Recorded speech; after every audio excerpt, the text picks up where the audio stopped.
এইকেইটা দিনত সংবাদ মাধ্যমত আপুনি হাৰ্ট এটেকৰ ঘটনা শুনিয়ে আছে। প্ৰতিদিনে এজন নহয় আন এজন ব্যক্তিৰ হঠাৎ হাৰ্ট এটেকত মৃত্যু হৈছে। এইবাৰ বেডমিণ্টন খেলি থাকোঁতে আন এগৰাকী সুস্থ লোকৰ হঠাৎ হাৰ্ট এটেকত মৃত্যু হ'ল। কিন্তু আজি আমি আপোনালোকক কম এই হাৰ্ট এটেকৰ পৰা আপুনি কিদৰে বাচিব। কেইটামান নিয়ম মানি চলিলে হাৰ্ট এটেকৰ পৰা আপুনি বাচি থাকিব পাৰে আৰু এই কথা চিকিৎসকৰ তৰফৰ পৰা প্ৰকাশ কৰা হৈছে। স্বাস্থ্যৰ প্ৰতি সচেতন প্ৰতিগৰাকী ব্যক্তিৰ বাবে এই বিশেষ প্ৰতিবেদন। কানপুৰত এটা সপ্তাহত ৯৮গৰাকীকৈ লোকৰ হাৰ্ট এটেকত মৃত্যু হৈছে। বহু কম বয়সীয়া যুৱক যুৱতীৰ মৃত্যু হৈছে হাৰ্ট এটেকত। হাৰ্ট এটেক বৃদ্ধিৰ কাৰণ কি? জ্যেষ্ঠ কাৰ্ডিঅলজিষ্ট মনোজ কুমাৰে কেইবাটাও তথ্য প্ৰকাশ কৰিছে। শীতৰ প্ৰকোপৰ বাবে হাৰ্ট এটেক বাঢ়িছে। বিশেষকৈ শীতকালত ১২বিধকৈ হৃদৰোগত এজন ব্যক্তি আক্ৰান্ত হ'ব পাৰে।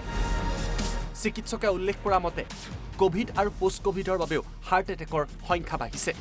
देखिए वेल नोन फैक्ट है कि सर्दी के मौसम में हार्ट अटैक एक कहिए कि एक टर्म है कि विंटर कार्डियोवैस्कुलर डिजीज़ फिनोमेनन, मतलब सर्दियों में जो हार्ट डिजीज़ का एक फिनोमेनन है उसमें ऐसा देखा गया, ये पब्लिश डेटा है, नॉर्थ अमेरिकन मेडिकल जर्नल में पब्लिश डेटा है कि 12 तरह की जो हृदय की बीमारियां हैं वो बढ़ जाती हैं, जिसमें हार्ट अटैक है, एंजाइना है, हाइपरटेंशन है, हाई ब्लड प्रेशर है, एओर्टिक रप्चर है, पैरों में जो क्लॉट जमता है जिसको डीवीटी या डीप वेन थ्रोम्बोसिस बोलते हैं, लंग्स में जो क्लॉट आता है उसको पल्मोनरी एम्बोलिज्म बोलते हैं।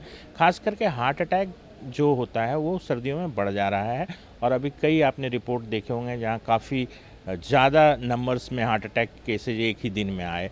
इसकी मुख्य वजह देखिए ये एक फिजियोलॉजिकल फेनोमेनन है कि अगर कोल्ड वेदर होता है तो जो ऊपर की जो हमारी नसें हैं वो सिकुड़ जाती है, इसको वैसो कंस्ट्रिक्शन बोलते हैं, जिसकी वजह से क्या होता है कि ब्लड प्रेशर बढ़ जाता है तो हार्ट को एक इंक्रीज्ड रेजिस्टेंस के साथ काम करना पड़ता है। इसके साथ कोविड की जो है जो केसेस हैं उसमें क्या हुआ है कि कोविड को हम लोग एक निमोनिया समझते हैं, बट कोविड ने पूरे ब्लड वेसल्स की लाइनिंग को, आर्टरीज और धमनियों की जो आर्टरीज है, धमनियाँ हैं, सिरा हैं, उनकी लाइनिंग जो एंडोथेलियल लाइनिंग है, जो अंदर की लाइनिंग होती है, उसको डैमेज कर दिया है। तो ऐसे भी कोविड ने और कहिए कि एक प्रोकोगुलेंट या थक्का बनने में ज़्यादा मदद कर रहा है। तो ये जो पोस्ट कोविड केसेज हैं इसकी वजह से इस साल कुछ ज़्यादा ही देखने को मिल रहा है, बट ये विंटर में हमेशा ऐसा देखा गया है कि हार्ट अटैक के नंबर्स जो हैं वो बढ़ जाते हैं। हमने अभी देखा पिछले कुछ समय से देख रहे हैं कि बिल्कुल यंग से और फिट से लगने वाले लोगों को भी हार्ट अटैक हो रहा है। हालांकि सबसे ज़्यादा खतरा बुज़ुर्गों को होता है जो 60 साल से ज़्यादा के होते हैं, बट हमारे देश में जो कॉर्नरी आर्टरी डिजीज है या जो हार्ट अटैक का प्रॉब्लम है ये थोड़ा प्रीमैच्योर है। पिछे आमी आपलोকক কৈছিলো যে हार्ट अटैकर পৰা কিদৰে বাচিব এই কথাও চিকিৎসকে বৰ্ণনা কৰিছে। ঠাণ্ডা দিনত প্ৰাতঃ ভ্ৰমণলৈ নাযাব। বহু লোকে শীতৰ দিনতো মৰ্নিং ৱাক কৰে, কিন্তু চিকিৎসকে কৈছে সূৰ্যোদয় নোহোৱাকৈ ঠাণ্ডাৰ দিনকেইটাত ৰাস্তাত আপুনি খোজ নাকাঢ়িব। বিশেষকৈ বয়োজ্যেষ্ঠ লোকসকলক এই নিয়ম মানি চলাৰ আহ্বান কৰা হৈছে। सब लोगों को ये कहता हूँ कि जब टेम्परेचर बहुत कम हो, जैसे अभी दिल्ली में आपने देखा हुआ लोएस्ट टेम्परेचर 1.8 डिग्री सेंटीग्रेड था, ऐसे में आप मॉर्निंग वॉक पे जाते हैं तो निश्चित तौर पे स्ट्रोक और हार्ट अटैक का खतरा बढ़ जाता है। तो अधिकांश लोगों को मैं मना करता हूँ कि आप मॉर्निंग वॉक में नहीं जाएं, सनराइज़ होने के बाद ही वॉक के लिए जाएं, क्योंकि जब सडन एक्सपोजर होता है कोल्ड का, सिवरिंग होती है, आपको कपकपाहट होती है, उस समय सडनली ऑक्सीजन डिमांड जो है हार्ट की बढ़ जाती है और इसकी वजह से ऐसा देखा गया है कि कोल्ड के स्ट्रेस से या एक्सपोजर से भी प्लाक रप्चर्स हो जाते हैं। देखिए हार्ट की जो धमनियां हैं, कॉर्नरीज आर्टरीज, उनकी दीवारों पे थोड़ा चर्बी जमा रहता है। जब ये फटता है, ब्लड के साथ मिक्स होता है तो क्लॉट बनाता है, इसलिए हार्ट अटैक को हम लोग एक एथेरोथ्रोम्बोटिक डिजीज़ बोलते हैं। तो मॉर्निंग वॉक बिल्कुल अवॉइड करना चाहिए, खास करके जो एल्डरली हैं, जो 60 ईयर्स से ज़्यादा के हैं या जिनकी कोई प्रायर हिस्ट्री रही है हार्ट डिजीज़ की, उनको बिल्कुल मॉर्निंग वॉक पे थोड़े दिन के लिए नहीं जाना चाहिए। यार पिছত चिकित्सके কৈছে জাৰৰ দিনত ভালকৈ গৰম কাপোৰ পিন্ধক। আপুনি যিটো ৰুমত থাকে সেই ৰুমৰ উষ্ণতা বহাই ৰাখক। ঠাণ্ডাত বাহিৰলৈ যোৱাৰ সময়ত ভালকৈ টুপি পিন্ধি যাওক যাতে আপোনাৰ মূৰত ঠাণ্ডা নালাগে। অতিপাত ঠাণ্ডাত হাত মোজা পৰিধান কৰক। सबसे इम्पॉर्टेंट चीज़ है कि आपकी क्लॉथिंग जो है वो कपड़े लेयर्स में होने चाहिए। रूम का टेम्परेचर अगर आप मेंटेन कर सकते हैं हीटिंग से तो बहुत बेहतर है। जब भी आप बाहर निकलते हैं तो कम से कम अपना सर ज़रूर ढक के जाएं, क्योंकि सर का जो सरफेस एरिया होता है बहुत ज़्यादा होता है, इसलिए वहाँ से हीट लॉस बहुत कॉमन है।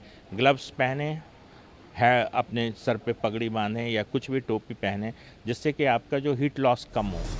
আনহাতে শীতৰ কালত বহুত লোকে সুৰাপান কৰে আৰু ধাৰণা আছে সুৰাপান কৰিলে দেহৰ উষ্ণতা বৃদ্ধি পায়, কিন্তু চিকিৎসকে কৈছে এয়া এক ভ্ৰান্ত ধাৰণা।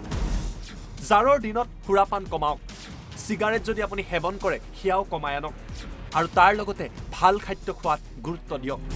देखिए, एक मिथ्या है कि लोग घर में अल्कोहल वगैरह लेते हैं और सोचते हैं कि अल्कोहल से वार्म हो जाता है बॉडी। ये बहुत बड़ा एक मिसकंसेप्शन है, क्योंकि अगर आप अल्कोहल लेते हैं तो जो पेरिफेरल वेसल्स हैं वो डायलेट हो जाती हैं, खुल जाती हैं, लेकिन जो वाइटल ऑर्गन्स के जो आर्टरीज सप्लाई करने वाले हैं वहाँ पे रक्त का कम प्रवाह होता है, जिसकी वजह से ऐसा देखा गया है कि अल्कोहल भी इंड्यूस करता है, क्योंकि इंडल्जेंस ऑफ अल्कोहल जो है वो सर्दियों में बढ़ जाता है। इसी तरह से स्मोकिंग एक इंडिपेंडेंट रिस्क फैक्टर है हार्ट डिजीज़ के लिए, हार्ट अटैक के लिए। तो जब आप इंडोर रहते हैं तो आप सिगरेट पीते हैं, तो मुझे लगता है कि सर्दियों में अपने आप को आप अच्छे से ढक के, लेयर्स में क्लोथिंग करके और अच्छा खाना खा के और अल्कोहल और स्मोकिंग को बिल्कुल ना कह के अपने आप को आप बचा सकते हैं। উল্লেখযোগ্য যে শীতৰ সময়ত হাই প্ৰেছাৰ নাইবা উচ্চ ৰক্তচাপো বৃদ্ধি হয়।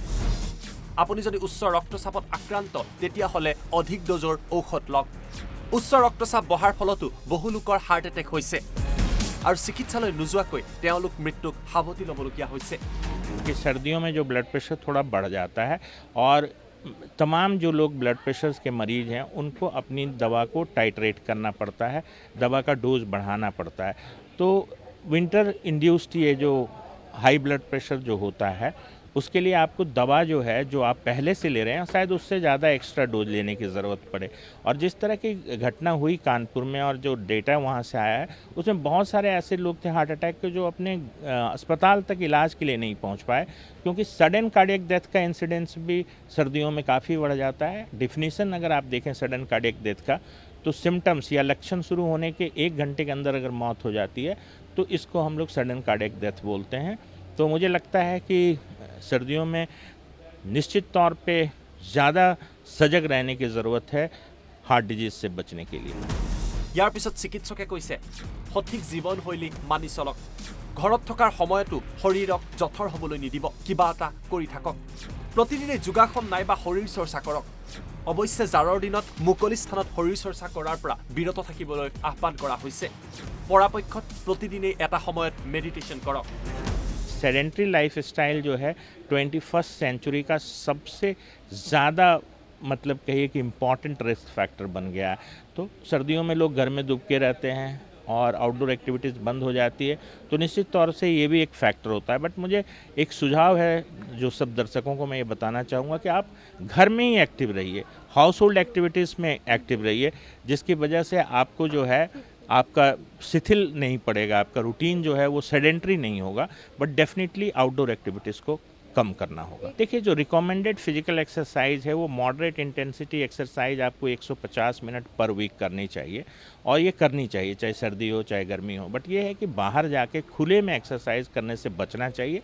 आप इंडोर एक्सरसाइज करें, योगा मेडिटेशन करें, और घर के अंदर भी अगर आप कॉरिडोर में भी घूम रहे हैं, थोड़े क्लोज स्पेस में भी घूम रहे हैं तो कोई दिक्कत नहीं है। आपकी फ़िज़िकल एक्टिविटी इतनी होनी चाहिए जो कि पूरी कर दे कि आप 10,000 स्टेप्स पर डे चल ले रहे हैं। आप कहीं चलते हैं, खुले में चलते हैं, बाहर चलते हैं, सुबह के समय चलते हैं, इससे कोई फ़र्क नहीं पड़ता। आप घर के अंदर भी चलते रहें, आसपास जहाँ कवर्ड एरिया है, जहाँ कोल्ड एक्सपोजर बहुत ज़्यादा नहीं है, वहाँ भी चल लें। बट मुझे लगता है कि फिजिकल एक्टिविटी कंटिन्यू रखें।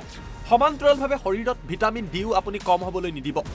যদি শৰীৰত ভিটামিন ডি কমি যায় তেতিয়াহ'লে ই এক হাৰ্ট এটেকৰ কাৰণ হ'ব পাৰে। ইয়াৰ বাবে ৰ'দৰ পোহৰ লোৱাৰ বাবে আহ্বান কৰা হৈছে, আৰু যদিহে আপুনি ৰ'দ ল'ব নোৱাৰে তেতিয়াহ'লে ভিটামিন ডিৰ ঔষধো গ্ৰহণ কৰিব পাৰে। एक विटामिन डी सप्लीमेंट्स जरूर लें, क्योंकि विटामिन डी का लो होना भी एक इंडिपेंडेंट रिस्क फैक्टर है हार्ट अटैक के लिए। बैठना है, नहीं तो आपको विटामिन डी की सप्लीमेंट्स आती है, गोलियां आती हैं, हर हफ्ते एक गोली ले लें जब तक ये फिर से मौसम थोड़ा सुधर नहीं जाता। এগৰাকী চিকিৎসকৰ এইসমূহ পৰামৰ্শ যদি আপুনি মানি চলে হাৰ্ট এটেকৰ লগতে আন হৃদৰোগৰ পৰা বাচি থাকিব পাৰিব। সকলো বয়সৰ ব্যক্তিয়ে এই নিয়মসমূহ মানি চলাটো নিতান্তই প্ৰয়োজন। ব্যুৰো ৰিপৰ্ট, অসম লাইভ 24।